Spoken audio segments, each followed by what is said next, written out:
You have subliminal. Like precognition, premonition, clairvoyance, retrocognition, lucid dream.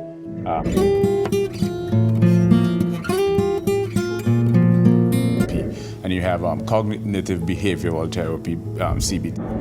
And I studied all their flaws. So I found a couple hundred flaws in these algorithms, so I started writing. Observe is no two atypicals, even if you look at it from a... So you think your work is pretty calculated then? Linguistic perspective. We're also going to take the parapsychological phenomenon into consideration. We're going to take... Transcribing is when you convert a conversation to sheet music. This one is precognition, premonition, clairvoyance, retrocognition. There's multiple.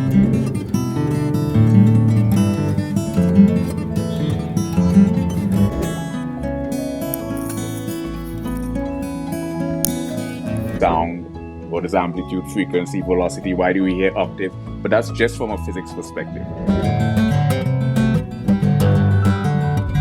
Extrasensory perception. Momentum, what determines velocity. We can cross-disciplinary, multidisciplinary, transdisciplinary, and interdisciplinary areas. Historical devices is the power of persuasion.